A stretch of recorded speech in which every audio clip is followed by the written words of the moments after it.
Pemirsa, kita lanjutkan diskusi kita. Sekarang saya ke Dr. Tirta Mandiri Udi, influencer relawan. Halo Bang Kardi. Ya, ini apa yang dipengaruhi ini oleh influencer? Ya sebelumnya Assalamualaikum warahmatullahi wabarakatuh. Waalaikumsalam. Terima kasih sebelumnya kepada guru-guru saya yang di sini. Ini semua guru-guru saya Bang Kardi. Jadi zaman saya masih sekolah, ini beliau-beliau yang mengajar semua, termasuk yang hari ini gugur, almarhum Prof. Iwan itu adalah guru yang membimbing saya sampai sekarang di titik ini. Jadi Murid itu selalu ingat gurunya. Guru lupa murid. iya itu. Iya pasti ingat tuh. Saya selalu murid Waktu rambutnya kuliah kan aneh-aneh. enggak? Apa? Waktu kuliah enggak begitu kan? Enggak sih, Pak Kratek aja sih Pak. Makanya. Biar dihafalin pasien, itu yang rambutnya kayak joker gitu kan. Jadi kalau Bang Karni izin saya cerita, ingin menjawab sedikit sih. Yang pertama peran saya di sini itu peran dokter itu ada ganda ya. Satu agen preventif, sekarang yang kedua adalah agen kuratif. Nah tadi Dokter Erlina dan Dokter Ronald tuh dan Prof udah cerita juga bahwa dokter di garda terdepan itu sekarang sebagai agen kuratif. Tetapi juga peran yang paling penting itu adalah masyarakat untuk mengendalikan dan menurunkan tingkat infeksi. Nah ini peran dokter-dokter yang direlawan untuk garda terdepan yang menurunkan tingkat infeksi. Langkah-langkah yang kami lakukan itu saya bersama dengan sebuah yayasan yang sekarang ada apps-nya, Kita Bisa. Dan BNPB kemarin mengundang kami, jadi sekalian saya clearkan di sini di media, kemarin ada isu BNPB mengundang puluhan influencer, gitu kan, terus dihujat dibayar. Saya tegaskan, para influencer tidak pernah dibayar oleh negara. Kami mengeluarkan itu benar-benar pakai uang kami sendiri. Dan yang mengkoordinir salah satunya adalah saya, Fatur, Express Mau UGM yang pernah kesini juga, dan teman-teman dari BNPB dibantu oleh kita udah buat hashtag namanya Kurir Kebaikan. Salah satu peran Kurir Kebaikan udah dirasakan oleh Mas Ginanjar, itu adalah kami yang mengadakan, Mas Taki Malik, Dede Hamzah dari Depok. Jadi kita membuat hashtag namanya Sharing is Caring. Jika kamu memang memiliki kemampuan di atas rata-rata, dan kita kasihan ojol itu masih pejuang jalanan, belilah makanan sebanyak yang kamu bisa, berikan bayaran di tempat ataupun pakai GoPay atau OVO ataupun yang lain, dan itu bisa berikan makanannya kepada ojol tersebut karena mereka belum tentu bisa makan hari ini. Itu gerakan pertama Bang Kardi. Gerakan kedua yang kita inisiatif itu adalah karena kami jujur saya sebagai dokter itu melihat kawan-kawan saya yang sekarang berjuang di puskesmas, lalu bukan hanya di RS pemerintah, sekarang ada di puskesmas, lalu di RSUD, RSUP, dan sekarang menyebar ke swasta, itu benar-benar mereka kasihan sekali Bang Karni. Itu yang jarang banget dibuka dan salah satu kolega saya, kakak angkatan saya, Dr. Giovanni Van Empel yang alumni UGM yang sekarang PhD di Aussie, dia sempat pulang di sini 2 minggu untuk mewawancara sekitar 18 rumah sakit di Indonesia, jujur realitanya itu sangat-sangat menyedihkan. Itu alasan ketika saya pulang tiap kali membagi berbuat aksi itu kadang merenung sendiri apa yang telah saya lakukan untuk membackup teman-teman saya di IGD. Banyak di antara mereka itu bertemu dengan pasien, seperti yang diceritakan Dr. Erlia itu sangat-sangat tepat sekali. Itu kita nggak punya perlindungan sama sekali. Ibarat kalau kita main PUBG itu, lawan kita pakai AWP, kita pakai panci Pak itu Pak. Jadi kita belum udah deng gitu kan, udah kena kepalanya. Jadi kita tuh melawan sesuatu yang nggak kasat mata. Kita hanya bermodal panci, tapi di luar kita tuh udah di headshot sama virusnya. Otomatis saya menerangkan kayak gini dengan bahasa yang awam ya, karena ini guru saya semua, mungkin teman-teman milenial apaan sih, pasti kayak gitu, tidur gitu kan. Jadi saya mencoba menerjemahkan apa yang diterangkan oleh guru-guru saya di depan di sini. Nah akhirnya kita inisiatif untuk membuat gerakan Bang Karni terutama di Jakarta. Kita bekerja sama dengan Dompet Duafa dan Kita Bisa untuk membuat 1000 disinfektan chamber di seluruh Jakarta. 1000 titik Bang Karni dan ini kita udah buat hari ini 3. Itu benar-benar kenapa, wah ini bukan berarti pemerintah nggak mampu, tapi kita mendengarkan. Sebagai BNPB kita dipercaya, kita ingin membuktikan pemerintah itu nggak sendiri. Ini bukan lagi tugas pemerintah doang, ini tugas satu negara. Tugasnya ojol, tugas kita. Ada 5 pejuang jalanan yang saya angkat di sebuah media sosial. Saya terima kasih Pak Deddy Corbuzier sudah mengangkat. 5 pejuang jalanan itu adalah yang pertama dokter dan tenaga medis. Jalanan itu war zone kalau saya bilang karena mereka zona merah. Kedua adalah polisi dan TNI karena mengamankan negara. Ketika adalah upah harian, ojol, tukang listrik, itu teman-teman nggak bisa ngecek internet kalau nggak ada petugas internet kabel fiber optik. Teman-teman nggak bisa sekarang listrik ini kalau nggak ada petugas PLN yang siap 24 jam melayani kita. Itu adalah petugas yang sering kita lupakan. 4, warteg, yaitu petugas UKM. Dan yang kelima pejuang jalanan adalah office boy dan cleaning service. 5 ini tuh sering banget dilupakan oleh kita. Dan akhirnya kita memutuskan selain 1 sharing is caring, kedua kita membuat disinfector chamber, ketiga kita membuat gerakan, saya bersama dengan Mas Hatar Muhammad Dayat, relawan BNPB, itu kita membuat gerakan untuk sama DMI menyemprot seluruh masjid di Jakarta dengan disinfektan sehingga mereka bisa beribadah dengan aman, menyemprot gereja dengan disinfektan, jadi itu aktif. Dan kita juga membuat kegiatan kemarin membuat menyemprot angkot di terminal-terminal karena itu adalah garda terdepan kami. Karena mereka juga nggak bisa di lockdown, jadi ketika pemerintah belum bisa menerapkan lockdown, kami yang berjalan. Apakah kami dibayar? Tidak. Karena saya sendiri udah punya bisnis dari yang lain dan teman-teman influencer punya uang lain. Ini saatnya kita satu negara tuh saling membantu. Dan yang keempat Bang Arni, teman-teman saya rumah sakit itu kan yang BNPB jujur kemarin kita apresiasi, terima kasih buat BNPB udah 40.000 tapi nggak tahu sampainya kapan, saya juga nggak tahu. Tapi yang jelas saya inisiatif menggalang dana juga. Saya sebagai dokter membeli resell masker Pak Arni. Ini yang paling ironis. Masker itu saya beli harga resell senilai 420 juta, 200 dari duit saya sendiri. Karena Mas Tirta kenapa, Pak Dokter Tirta kenapa membeli masker harga resell? Itu kan ngasih keuntungan. Kalau saya nggak beli masker harga resell, yang dijual oknum-oknum ini, yang entah gimana ada di oknum terus, teman saya mati di belakang. Jadi saya beli resell dan mereka kaya raya dapat mobil, mungkin Mini Cooper sebulan ya. Tapi saya ya bodo amat, tapi yang penting teman saya selamat. Dan itu saya bagikan ke Rumah Sakit Sarjito di Yogyakarta, Rumah Sakit Bethesda, Rumah Sakit di Jambi, Depok, Rumah Sakit Islam kemarin saya bagikan. Dan itu respon yang luar biasa saya dapatkan adalah, Pak Karni pernah nggak lihat orang habis pulang perang, capek, belum tidur, tapi begitu lihat dibantu tuh optimisnya naik. Itu adalah psikis yang jujur luar biasa tinggi sekali. Dan support terakhir yang saya coba lakukan bersama kawan-kawan, itu adalah gerakan memberikan makanan buat tenaga medis. Ada 3 gerakan yang saya bangun. Pertama saya membantu teman-teman FKUI membuat namanya Nutrisi Garda Terdepan. Nutrisi Garda Terdepan telah membuat makanan dan memberikan ke 4 rumah sakit rujukan utama. Salah satunya RS Persahabatan, mungkin kita itu yang memberikan adalah teman-teman FKUI. Terima kasih. Iya, itu karena saya gak tega aja lihat teman-teman itu praktek terus tapi makan cuma nasi dok gitu kan, maaf nasi telur bahasa Jawa ya. Nasi telur tiap hari dan kenapa bukan meremehkan tapi mereka ini butuh protein. Akhirnya Nutrisi Garda Depan dibangun oleh alumni FKUI dan teman-teman FKUI menyebarkan. Dan ini kita bentuk lagi dengan Pak Arief dari DMI, Dewan Masjid Indonesia. Kita membentuk juga gerakan membagikan 1.000 madu dan 1.000 telur rebus untuk semua rumah sakit yang ada di Jakarta. Itu aja yang kita bisa lakukan dan itu yang bisa dilakukan oleh warga. Jadi sebenarnya warga itu sudah stop lah kita hujat. Akan sangat mengecewakan ketika yang paling mengecewakan itu adalah ketika satu kebijakan kesehatan itu tidak sesuai, yang disalahkan presidennya. Itu nggak menyelesaikan masalah menurut saya. Dan ketika tidak sesuai yang disalahkan gubernur, itu nggak selesai masalah. Ya yang udah ya udah. Kalau orang Jawa bilang, sing wis ya wis loh, legowo mawon. Jadi sekarang itu kita saatnya, kalau kamu yang emang dikasih libur, ya libur di rumah aja gitu loh. Kalau bosen ya di rumah. Jangan malah nongkrong-nongkrong, kemarin di Bulungan nongkrong itu kan dibubarin akhirnya sama polisi, untung nggak di penjara. Dan yang kedua, yang pejuang jalanan ini yang kita support sekarang.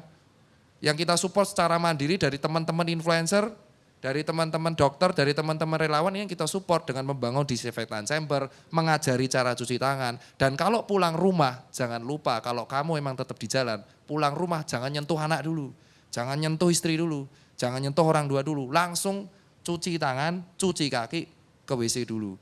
Dan yang terakhir, kalau misalkan ini, pembatasan wilayah dilakukan beneran, sebenarnya yang bisa dilakukan adalah sharing is caring. Yang kaya membantu yang nggak punya. Itu aja simpel, benar-benar. Tapi tetap ada yang julid. Berdasarkan undang-undang karantina yang ditandatangani oleh Pak Jokowi. Itu kalau ada terjadi karantina yang menanggung kebutuhan pangan adalah presiden.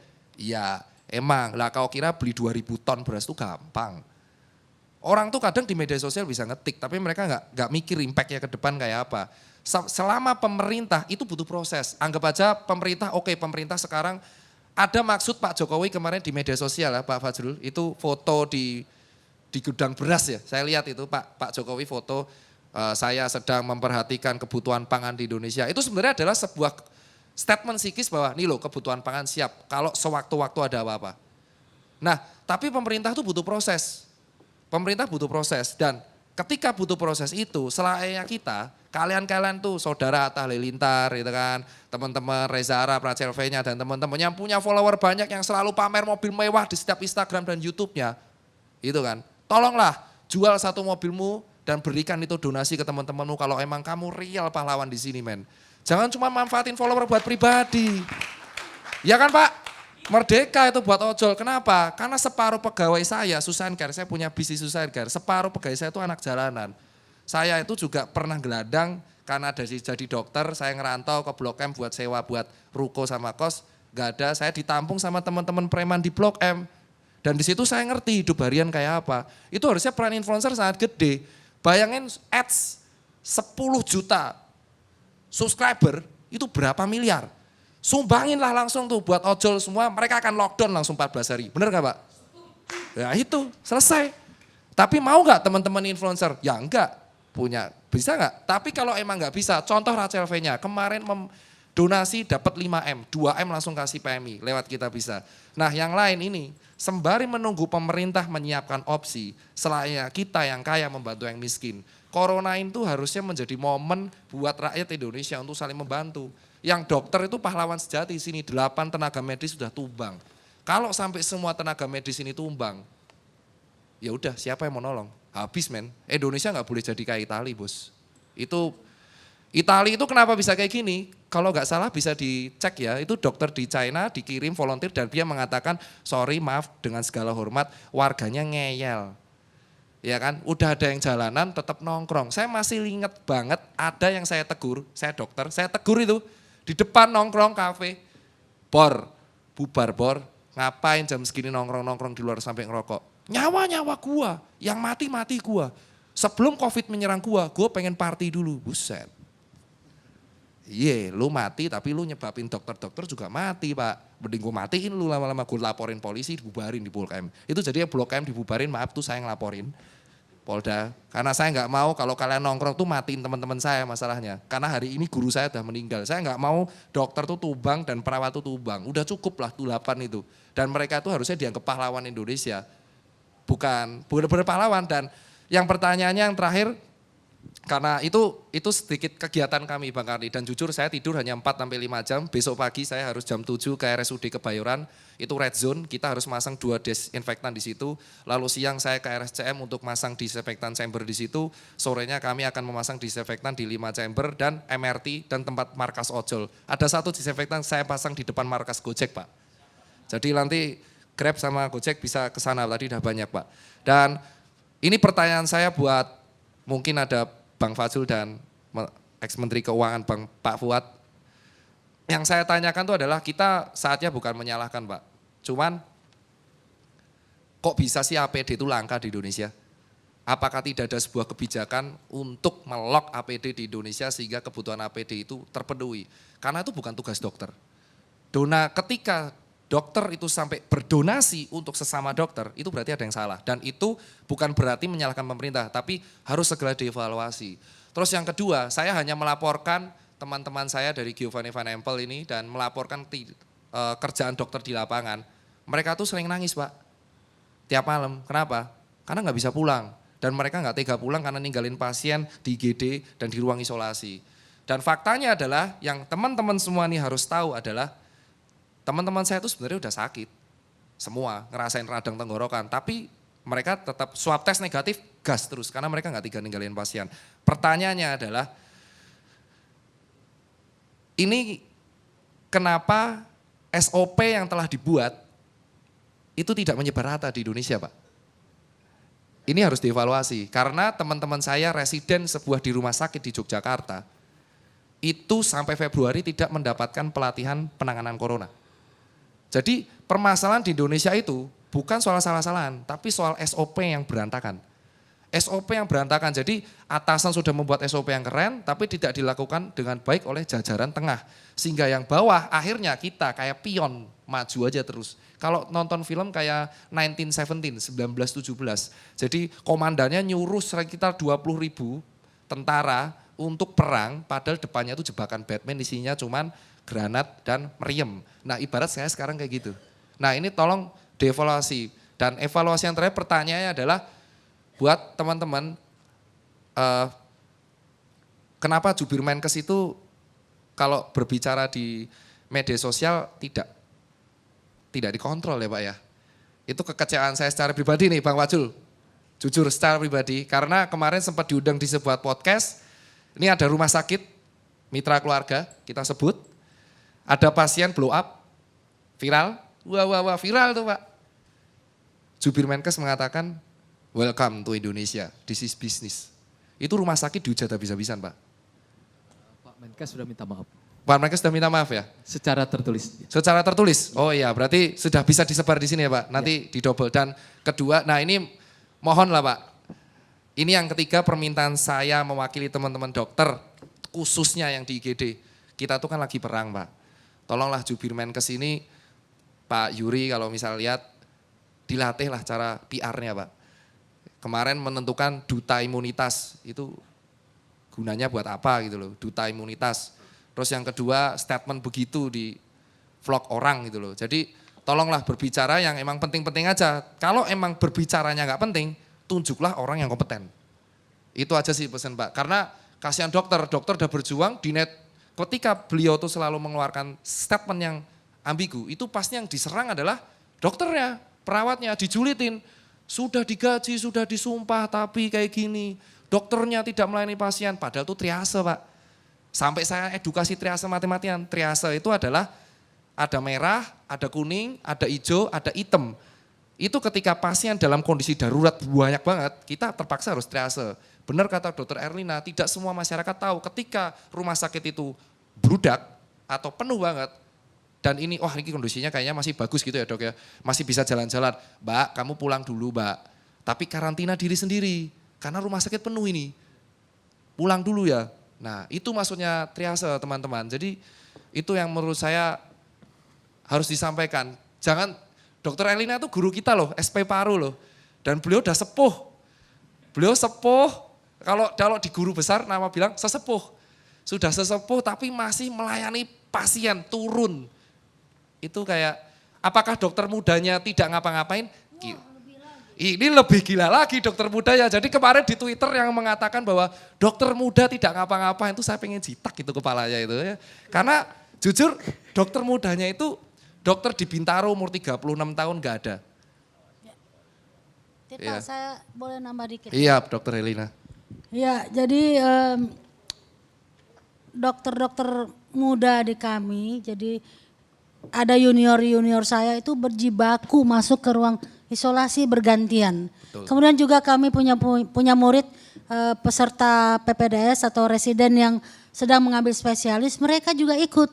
Dan saya baru tahu, ini saya terharu sekali ya, baru tahu karena saya ada di WA group, suatu WA group dan ternyata ada orang tua dari murid saya itu mengatakan, anak saya sudah 2 minggu tidak pulang ke rumah, tidak berani pulang, bukan apa-apa karena khawatir kalau pulang menularkan ke orang tuanya. Jadi buat saya ini menyedihkan sekali, artinya sudahlah berjibaku sampai juga memendam rasa rindu kepada orang tua. Baik. Dan ini kita nggak teriak-teriak gitu loh. Dan bahkan murid saya itu nggak cerita-cerita, saya taunya dari orang tuanya cerita kepada grup lainnya. Baik. Jadi tolong juga ini tidak ada dari kami satu lagi niatan untuk menelantarkan, kami betul-betul mengabdi, tapi memang pekerjaannya banyak dan itu Pasiennya baik banget. pasiennya banyak dan masyarakat tidak tahu. Tidak tahu ini kalau kita suruh pulang itu sebetulnya seperti dokter Tita katakan. Kita suruh pulang karena kondisinya masih baik. Kalau di rumah sakit kan kita yang berat atau yang perlu perawatan. Begitu, terima kasih ya. Iya betul, itu saya wakilkan karena banyak teman-teman anak muda tuh ngujat terus dan saya nggak tega. Dan itulah alasan kenapa BNPB dan BUMN saya apresiasi dengan BUMN Pak Erik yang membuat Wisma Atlet. Saya pas H-1 saya koordinasi di situ Pak, bareng-bareng dengan Pak Maijen, Pak Polri dan kawan-kawan di situ. Dan saya juga apresiasi kemarin ketika saya edukasi cuci tangan, saya sangat dibantu oleh Polda Metro Jaya. Dan Polda Metro Jaya itu benar yang garda terdepan, Dokter Tita ayo kita bantu masyarakat. Dan ini Pak Karni, ini ada teman curhat Pak Karni dari Puskesmas. Kita itu wajib kunjungan ke rumah pasien ODP di daerah Cirebon. Tapi kita itu tanpa APD lengkap. Kita nekat karena kita sumpah dokter. Lalu jika ada PDP, prosedur perujukan pun masih kacau. It means rumah sakit rujukan COVID itu terlalu dikit. Jadi request teman-teman, rumah sakit rujukan standarnya ditambah, jangan persahabatan semua, nanti bludak di persahabatan. Ada banyak ya, ADP-nya. Kapasitas beda-beda. Rumah sakit. Lalu Dinkes gak siap dikonsulin, jadi pasien bingung dan kewalahan. Dan tadi yang di rumah sakit darurat juga ada antrian pasien ODP. Nah ini sih sebenarnya semua berujung pada SOP. Jadi saran dari teman-teman kalau bisa Bang Fajrul ini sangat minta tolong banget disampaikan ke Pak Presiden dan Pak Menteri Kesehatan dan seluruh jajaran Komisi Kesehatan dan Departemen Kesehatan tuh kalau bisa rapat terbatas untuk merapikan SOP yang ada di Indonesia. Baik. Terima Jadi, kasih Pak Karni. Dari baik Bu Erlina maupun Saudara Tirta, ini curhat yang paling utama itu kepada para pembuli ini. Artinya kita, dan ya APD udah jelas tadi. Bully itu sih nggak terlalu, Iya. tapi APD ya. APD yang lebih penting. Saya lebih Bully itu kita nggak anggap penting itu, Tirta tapi tadi kan APD. menyinggung soal itu juga. Iya, dan Tapi APD betul juga Ibu penting. bilang itu tidak penting. Apapun kita bikin di Republik ini, Selalu salah. bukan selalu salah. Banyak yang mengatakan bagus, tapi pasti banyak juga yang mencela. Nabi pun tidak disukai gitu. Pak Fajrul habis ini juga dihajar orang. Jangan mau. ILC bikin ini aja, setiap kita bikin. Dimaki-maki juga, dibilang itu hanya debat gak ada guna. Kita padahal bukan berdebat di sini. Ngasih pencerahan, ngasih pendidikan kepada publik. Tapi itulah. Sabar Bang Karni. Enggak, saya malah mau nasihatin Ibu. Sebanyak, dan Saudara Tirta, sebanyak yang benci kita, sebanyak yang sayang kita, sebanyak itu pula akan benci kita. Kata orang tua saya. Itu, saya Kata orang pulang tua lagi. saya.